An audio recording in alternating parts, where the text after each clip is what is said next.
आज मातृ दिवस है। आज मातृ दिवस की सभी को शुभकामनाएं। जय श्री गणेश। माँ से हम हैं। माँ की महानता को कोई बयान नहीं कर सकता। माँ जिसके बारे में जितना बताया जाए कम है।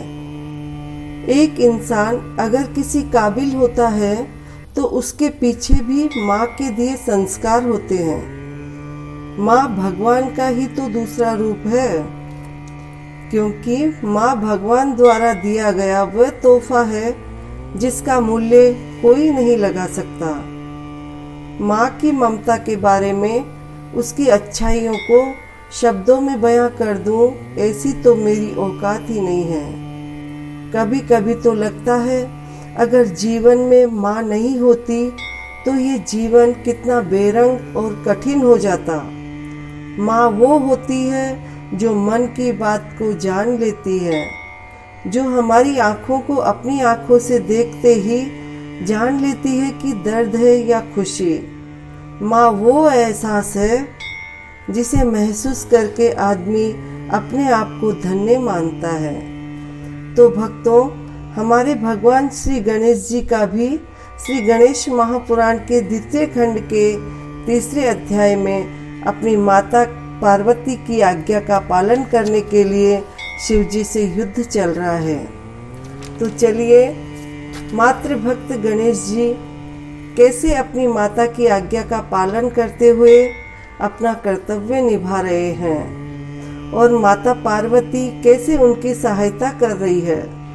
माता पार्वती जी ने गणेश जी की सहायता के लिए महाशक्तियों को प्रकट कर दिया और शिवगणों का हाल बेहाल कर दिया।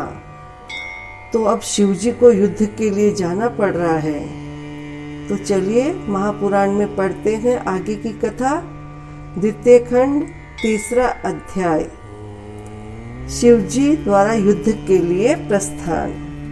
शिव जी का युद्ध के लिए प्रस्थान। जय श्री गणेश। भगवान शंकर ने देवताओं और अपने गणों की आर्त पुकार सुनी तो क्रोध में भर गए। उनके नेत्र लाल हो गए, भौहें चढ़ गई और भुजाएं फड़क उठी। वे तुरंत ही गणेश जी की ओर चल दिए। ये देखकर समस्त देवता और शिवगण भी उनके पीछे पीछे चल पड़े। देवताओं ने शिव जी को युद्ध के लिए तत्पर देखा तो उनके पावन चरणों में प्रणाम करके पुनः युद्ध में कूद पड़े। इस बार भगवान विष्णु भी गणेश जी के सम्मुख जा पहुँचे। युद्ध आरंभ हुआ तो गणपति के दंड प्रहार से व्याकुल होकर युद्ध से हट गए। शिव जी ने देखा कि भगवान श्री हरि को भी पराजय का मुख देखना पड़ा और देवराज इंद्र पहले ही साहस छोड़ चुके हैं। तो वे सोचने लगे कि इस बालक पर कैसे विजय प्राप्त की जाए। धर्म युद्ध द्वारा तो इसका वश में आना कठिन ही है, इसलिए इसके साथ कोई चाल चलनी पड़ेगी। यदि यह मारा जा सकता है तो केवल छल से ही, अन्य कोई उपाय संभव नहीं है।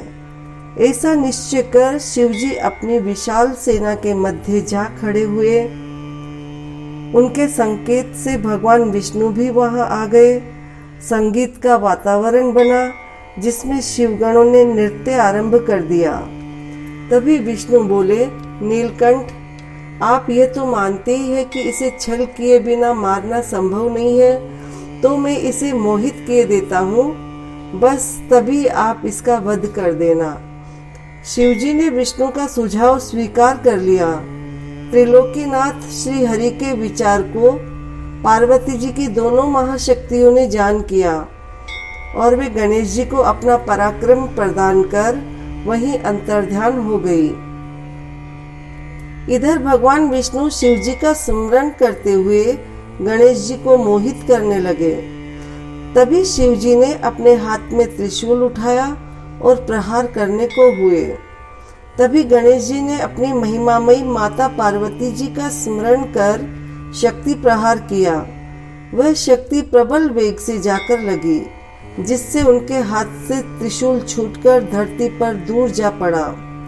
अपने त्रिशूल की यह दुर्दशा देखकर दशभुज शिवजी अत्यंत क्रोध में भर गए।